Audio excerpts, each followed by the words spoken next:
Assalamualaikum warahmatullahi wabarakatuh. Perkenalkan kami dari kelompok 9 mata kuliah Ekonomi Moneter dan Kebanksentralan dalam materi Strategi Kebijakan Moneter. Berikut anggota kelompok kami.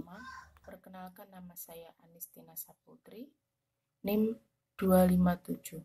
Perkenalkan, nama saya Febila Khurratu Ainina, NIM 261. Perkenalkan, saya Putri Skarnadila, NIM 248.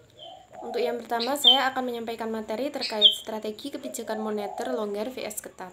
Kebijakan moneter longgar akan ditempuh untuk menggiatkan kembali perekonomian yang sedang lesu dengan cara mempermudah dan menambah jumlah uang beredar agar permintaan konsumsi naik dan diikuti dengan produksi yang naik.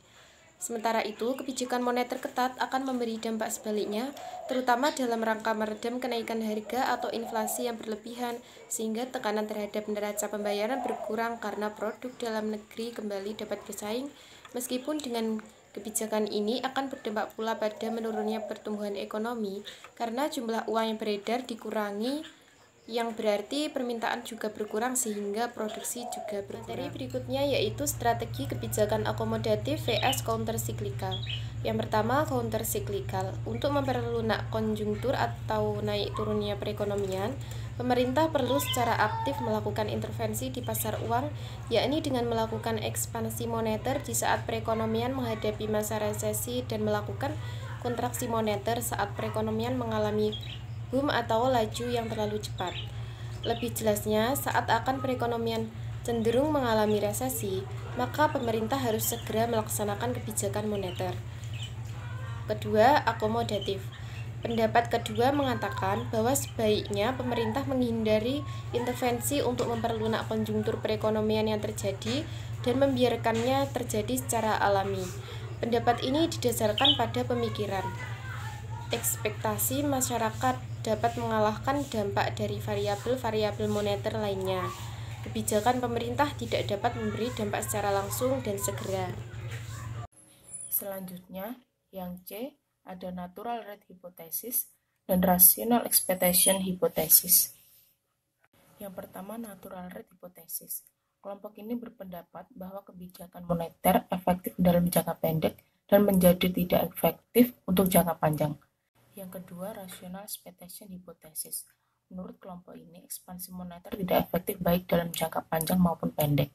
Karena masyarakat menyadari bahwa walaupun secara nominal upah meningkat, secara real upah tidak mengalami kenaikan. Dia meningkatkan penawaran tenaganya sehingga kebijakan moneter tidak akan membawa dampak perluasan produksi, tetapi justru hanya mengakibatkan inflasi. Selanjutnya, D. Keterkaitan kebijakan moneter dengan kebijakan makro lainnya.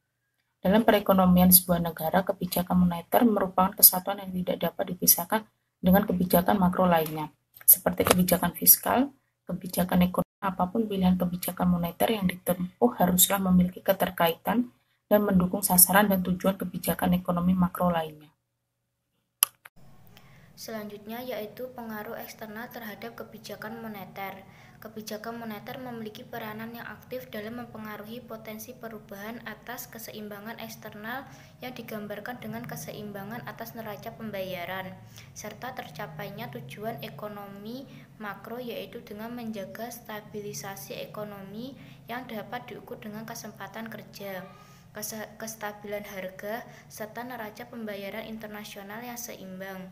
Apabila kestabilan dalam kegiatan perekonomian terganggu, maka kebijakan moneter dapat dipakai untuk memulihkan dengan menggunakan tindakan stabilisasi.